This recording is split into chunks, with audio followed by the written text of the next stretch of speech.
Karena kan sekarang banyak tuh, eh, Pak Wali tolong masukkan rumah kami untuk bisa mendapatkan program bedah rumah atau rehab rumah Ya, tidak layak huni.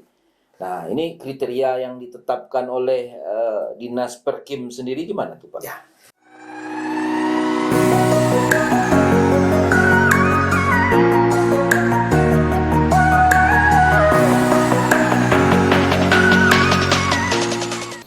Oke, Assalamualaikum warahmatullahi wabarakatuh. Waalaikumsalam warahmatullahi wabarakatuh. Selamat berjumpa kembali pemirsa Kamang Ilya Channel di mana saja berada. Kembali bersama kami saluran informasi dari pemerintah negari Kamang Ilya. Dan alhamdulillah pada hari ini kita kedatangan seorang tamu dan juga narasumber. Beliau adalah Bapak Kepala Dinas Perumahan Rakyat dan Kawasan Pemukiman Kabupaten Agam.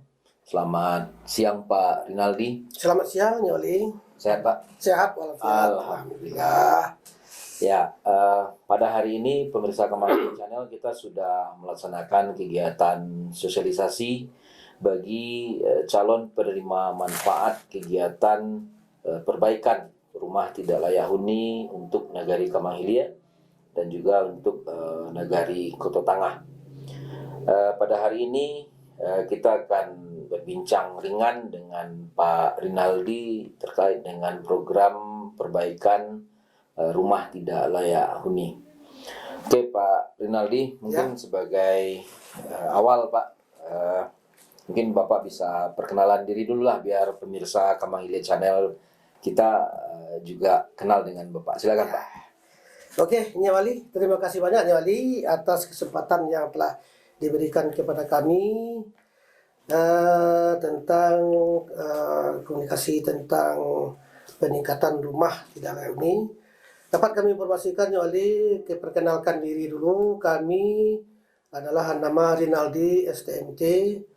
Pada saat ini dipercaya sebagai Kepala Dinas Perumahan Rakyat dan Kawasan Pemukiman Kabupaten Agam. Yang mana kami informasikan kepada Nyoli ada berapa program yang akan kami laksanakan di Dinas Perumahan Rakyat dan Kawasan Pemukiman ini. Salah satunya adalah program peningkatan rumah tidak layak huni. Artinya peningkatan rumah tidak layak huni menjadi rumah layak huni. Untuk sementara mungkin perkenalan saya itu dulu Nyoli. Kami serahkan ke Nyoli sementara apa yang harus saya sampaikan. Silakan Nyoli. Terima kasih Pak Rinaldi, perkenalan singkat.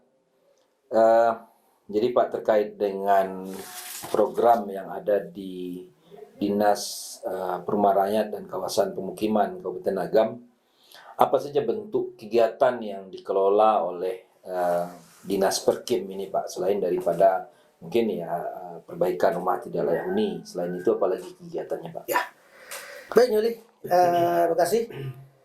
Sebuah pertanyaan yang bagus dapat kami sampaikan, kami ulas bahwasanya Dinas Perumahan Rakyat dan Kawasan Pemukiman adalah suatu unit perangkat daerah yang menangani penanganan perbaikan rumah dan kawasan pemukiman. Dapat kami informasikan bahwasanya di Kabupaten Agam ini ada 10 nagari atau 10 lokasi kawasan kumuh. Dalam hal ini di kawasan kumuh, salah satu untuk menciptakan atau mengeluarkan kawasan tersebut dari kumuh menjadi tidak kumuh, ada beberapa langkah yang harus kita siapkan. Yang pertama, tentu kita mengkaji tentang kawasan tersebut. Kawasan tersebut kita mengkaji yang pertama jalan lingkungan pemukiman perumahan. Jalan pemukiman perumahan tersebut apakah ini perlu kita tingkatkan, kita perbaiki. Ini menjadi salah satu tugas kami untuk melakukan perbaikannya. Lalu yang kedua, di kawasan tersebut kita memperhatikan drainasenya. Drainase ini juga menjadi salah satu indikator di kawasan ini. Kalau seandainya rumahnya bagus-bagus, drainasenya tidak berfungsi, ini menjadi salah satu indikator di kawasan kumuh. Lalu yang kedua terhadap MCK. MCK ini penting bagi di sebuah kawasan. Kalau seandainya rumahnya pribadi tidak memiliki MCK-nya, kita wajib menyediakan MCK yang layak huni dan layak pakai dengan air bersihnya yang mencukupi. Setelah itu sanitasi. Sanitasi baik itu sanitasi yang berasal dari limbah rumah tangga, dan baik itu sanitasi yang di komplek atau di sekeliling. Ini perlu perhatian kita.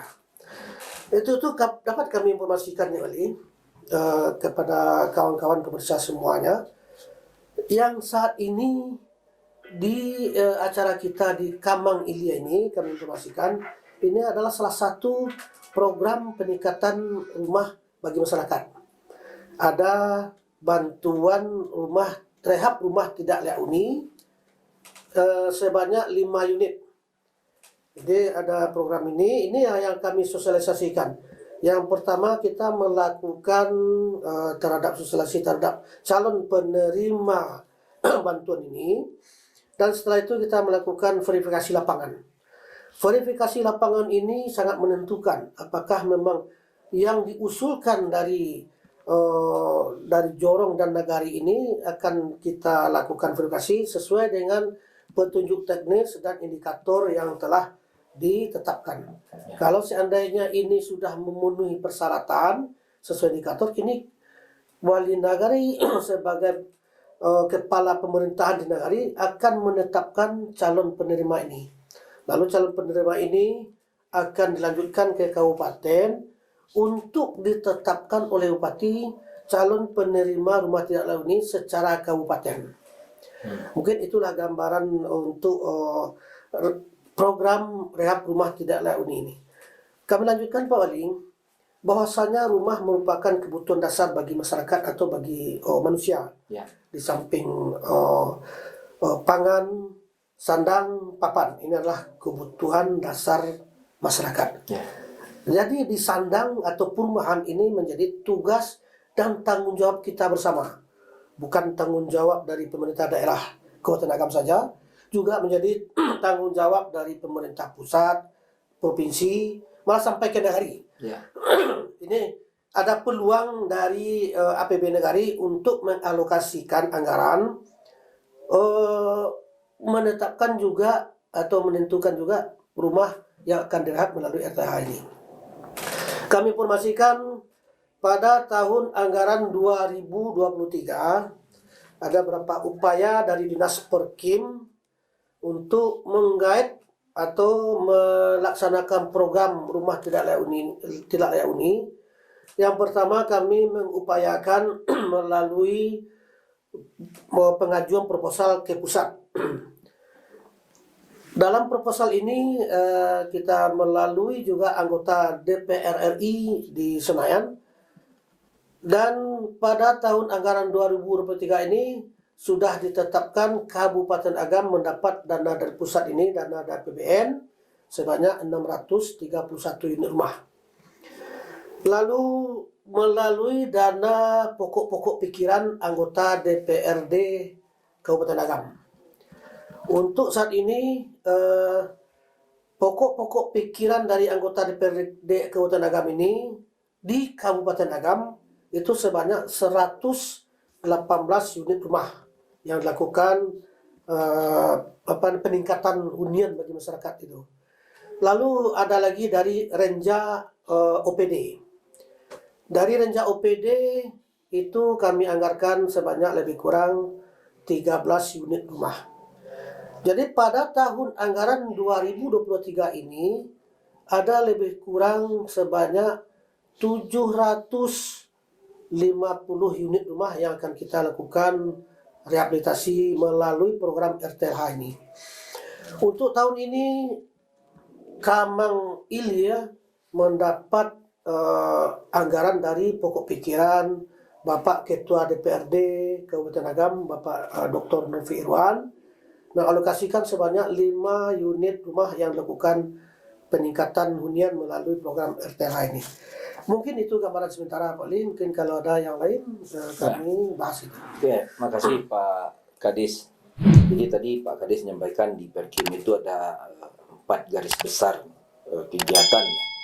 Ada jalan lingkungan, kemudian ada drainase, kemudian CK sanitasi lingkungan. Nah, program rehab rumah tidak layak huni ini masuk kemana deh Pak? Apakah ke MCK, ke sanitasi atau seperti apa Pak? Oh ya, jadi di suatu kawasan itu memang tadi saya sebut ada jalan lingkungan pemukiman perumahan, Ya. ada drainase, ada MCK, ada sanitasi, juga termasuk rumah. Nah, termasuk rumah. Rumah ini merupakan tempat tinggal bagi masyarakat kita. Ya. Ini perlu kita perhatikan. Sekarang ada yang berkembang isu-isu pada mulai dari tahun 2022 Bali sampai 2023 adalah masalah kasus stunting. Ini tidak terlepas dari penanganan kawasan kumuh. Karena pola hidup sehat itu mulai dari hidup berumah tangga. Berumah tangga merupakan tinggal di sebuah rumah yang pola hidup sehat. Kalau seandainya rumahnya tidak layak huni, ini ada faktor penyebab, ini salah satu penyebab adanya gejala-gejala stunting. Begitu juga air bersih dan drainase. Karena sekarang lagi marak-maraknya kasus stunting ini. Jadi Dinas Perkim mengupayakan ada 5 pokok program di kawasan perumahan ini. Ya. Sesuai dengan tugas pokok dan fungsi Dinas Pemukiman Perumahan, kita akan melakukan peningkatan di kawasan pemukiman perumahan ini. Cuma sumber dananya bisa berasal dari APBN, APBD provinsi, ataupun APBD kabupaten. APBD kabupaten kita juga bisa memanfaatkan dana pokok-pokok pikiran anggota DPRD, dari Renja, termasuk dari Musrembang, hasil Musrembang, Nagari, kecamatan dan kabupaten. Ini akan kita ramu supaya meningkatkan kawasan pemukiman perumahan ini dari kawasan kumuh keluar menjadi kawasan layak huni. Layak huni ya. Nah, ini menjadi tujuan kami dari Dinas Perumahan Rakyat dan Kawasan Pemukiman. Ya, makasih Pak Kades. Untuk menetapkan rumah masyarakat yang tidak layak huni itu kriterianya seperti apa Pak Kades? Karena kan sekarang banyak tuh Pak Wali tolong masukkan rumah kami untuk bisa mendapatkan program bedah rumah atau rehab rumah tidak layak huni. Nah, ini kriteria yang ditetapkan oleh Dinas Perkim sendiri gimana tuh Pak? Ya, sebenarnya itu penting karena menetapkan suatu kegiatan ini penting kriteria ataupun indikator. Ya. Dapat kami informasikan kepada Nyi Oli atau kepada pemirsa semua. Yang pertama indikatornya adalah bagi masyarakat berpenghasilan rendah. Artinya masyarakat MBR. Itu indikator pertama. Lalu yang kedua, rumah dikatakan kategori rumah tidak layak huni berdasarkan struktur, itu dilakukan penilaian. Yang pertama yang strukturnya adalah tentang keberdirian sebuah rumah berkaitan dengan pondasi dan tiang rumah.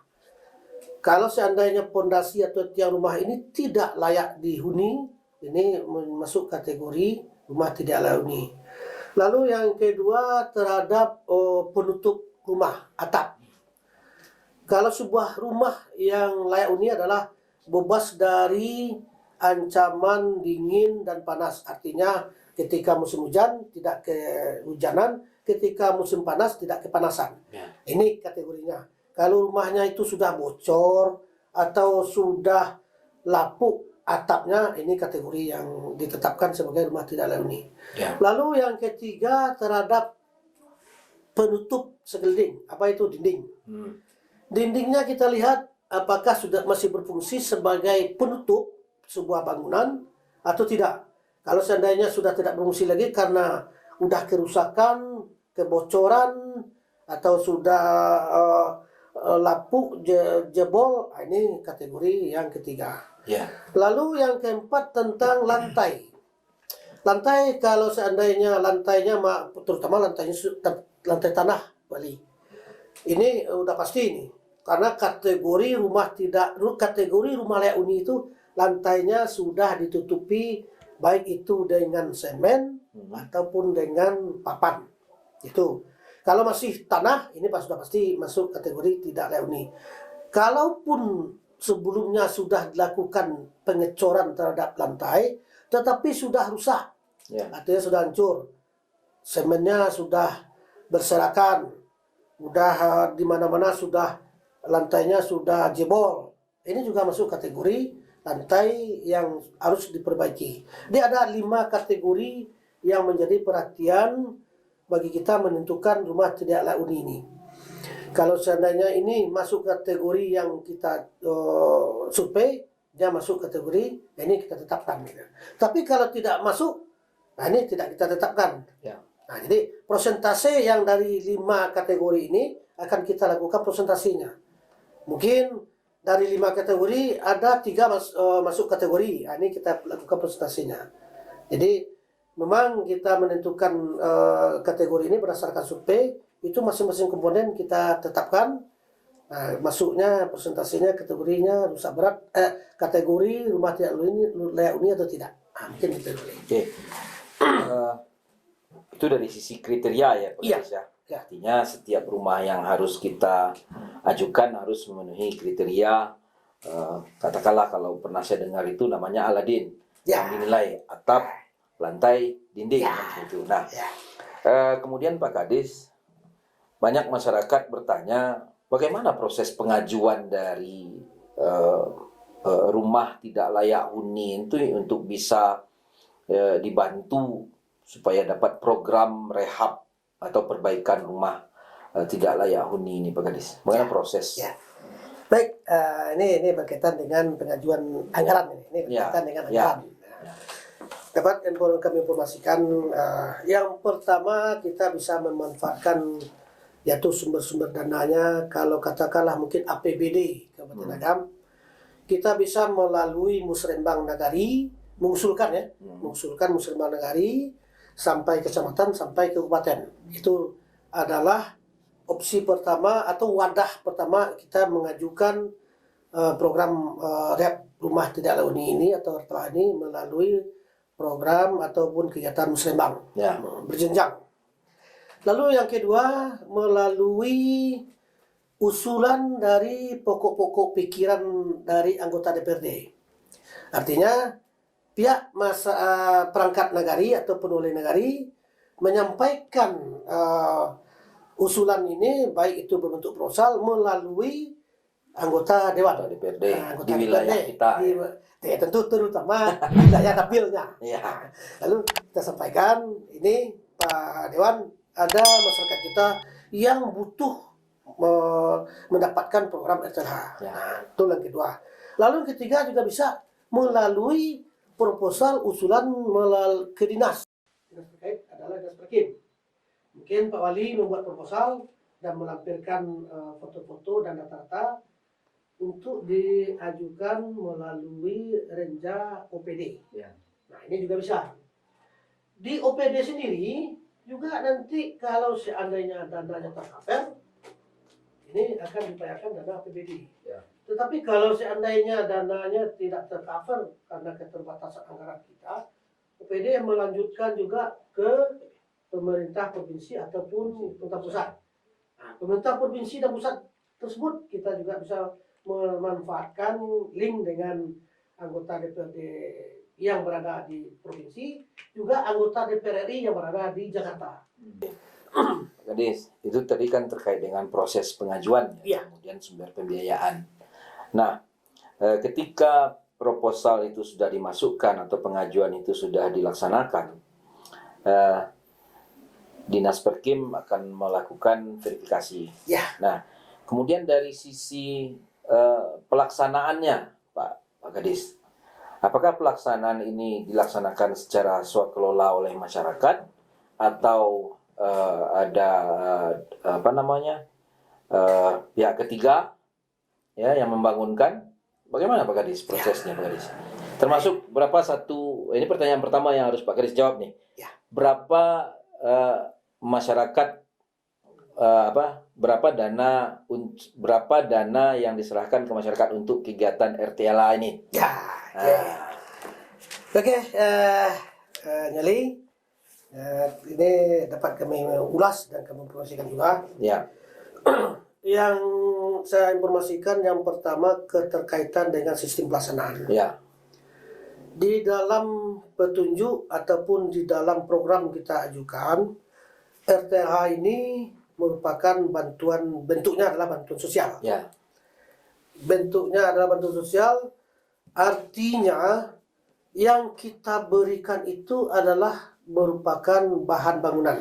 Bukan karena kita memberikan bantuan untuk peningkatan hunian ini merupakan bahan bangunan. Bukan uang. Bukan uang.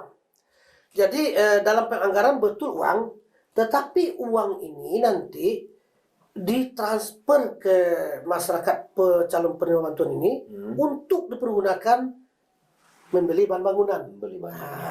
Jadi artinya kalau seandainya ini sudah ditetapkan nanti sebagai calon penerima ini, jadi hasilnya kan berdasarkan verifikasi lapangan nih. Nah, setelah lakukan verifikasi lapangan sudah ditetapkan oleh wali negari, tetapkan oleh bupati.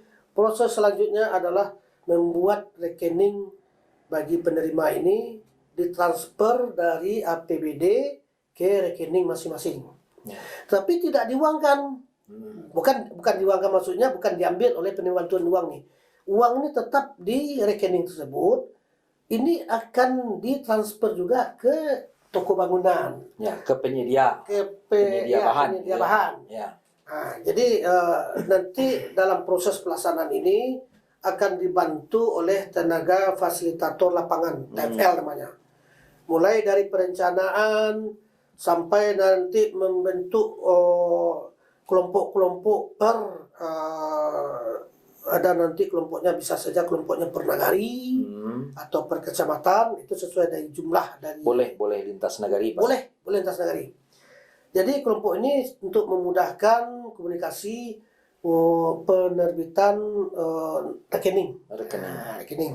Jadi ini kalau sudah terbit rekening ditransfer, lalu si TFL ini bertanggung jawab untuk memfasilitasi toko mana yang akan dipakai. Dengan prinsip kita tentu memaksimalkan dana yang bantuan ini. Ya. Kalau kita cari beberapa toko mana yang termurah, supaya volume dari bahan bangunan ini maksimal gitu. Maksimal, ya. Nah, lalu pelaksanaannya itu sifatnya adalah swakelola oleh masyarakat sendiri. Swakelola berarti ya. Nah, programnya program swakelola.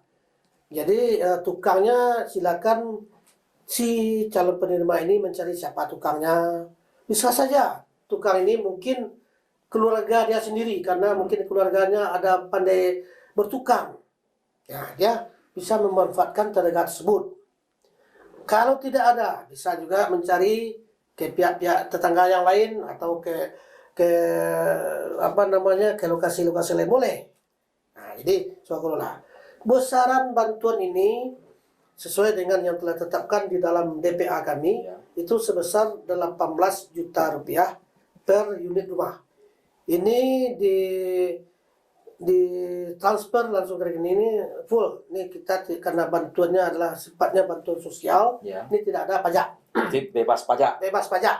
Nah, ini semuanya termasuk pajak yang lain-lain gitu. Tidak ada pajak-pajak. Nah, jadi kita full menggunakan dana bantuan 18 juta ini untuk memfasilitasi pembelian material bahan, supaya rumah-rumah bagi masyarakat kita ini menjadi layak untuk dihuni.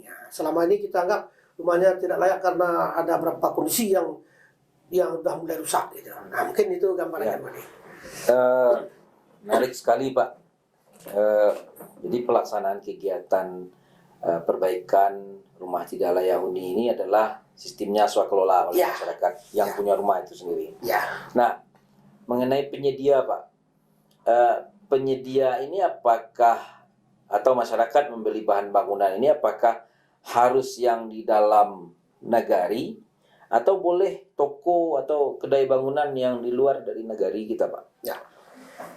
Sebenarnya balik prinsipnya kita mencari material di toko bangunnya adalah yang termurah ya. Yang termurah. Termurah.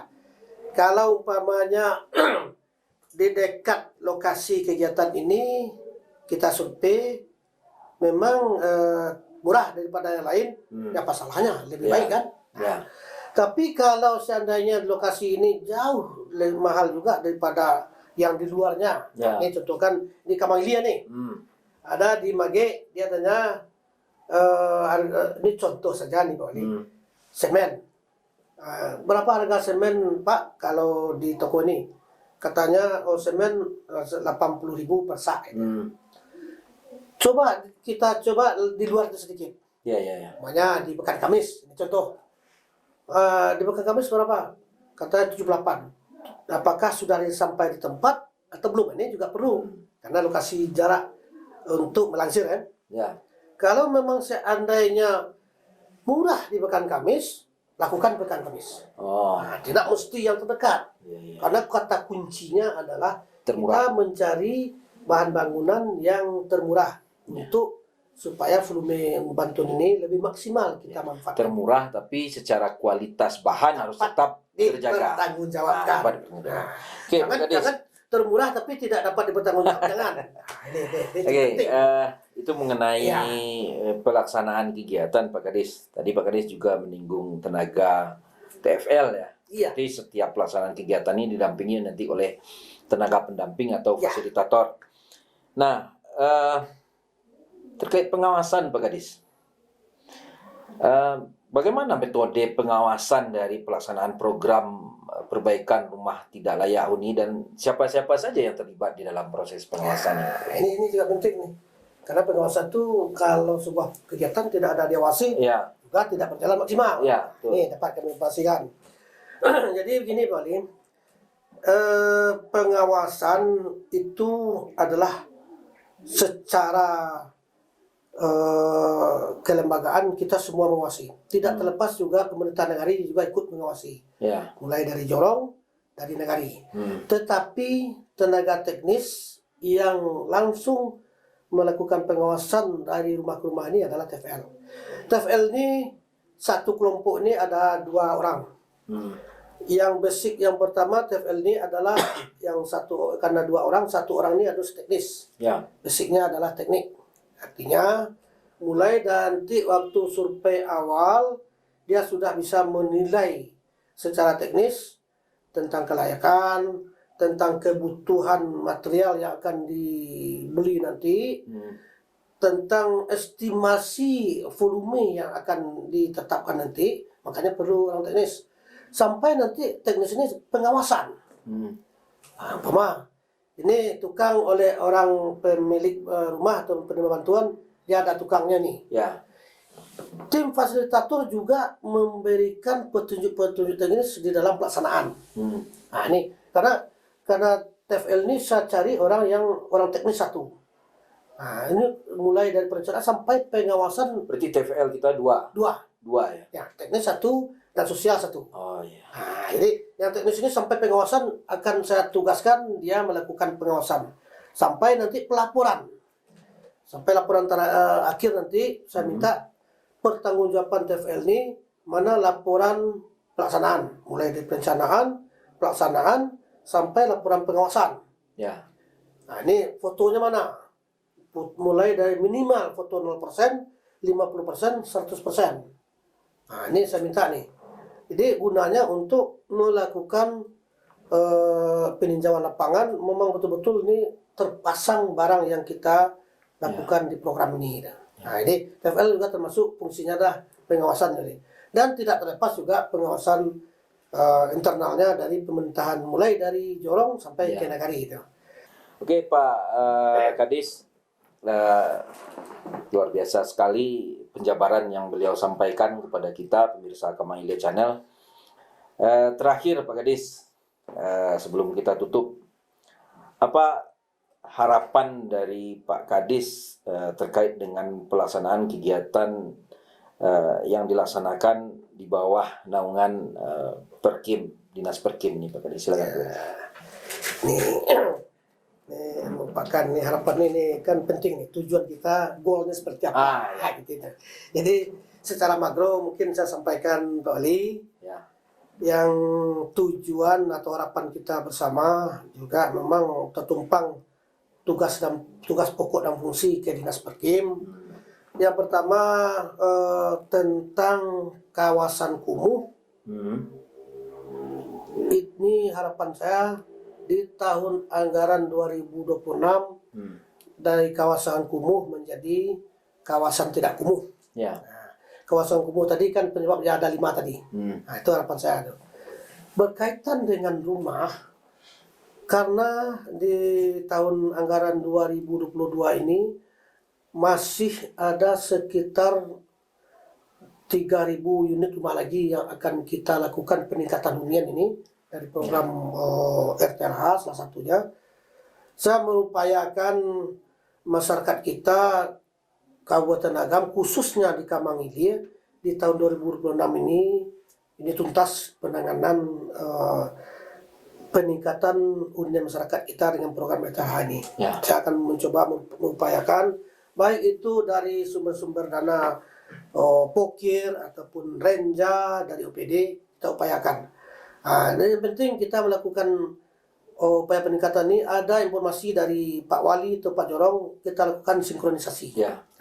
Kita upayakan di tahun 2026 ini khusus di Kamanggilir kita upayakan peningkatan ini tuntas. Gitu.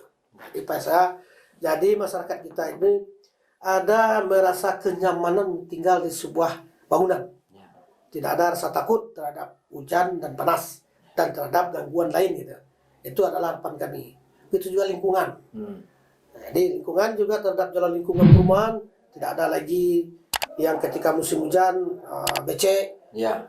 Ataupun salurannya ketika musim hujan mengenang.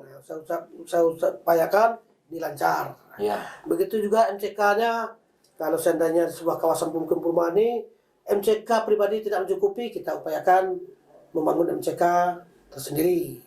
Begitu juga terhadap sanitasi, air buangan dari limbah masyarakat sampai ke limbah air buangan melalui drainase induk, mulai drainase tersier, primer dan sekunder dan primer. Lancar.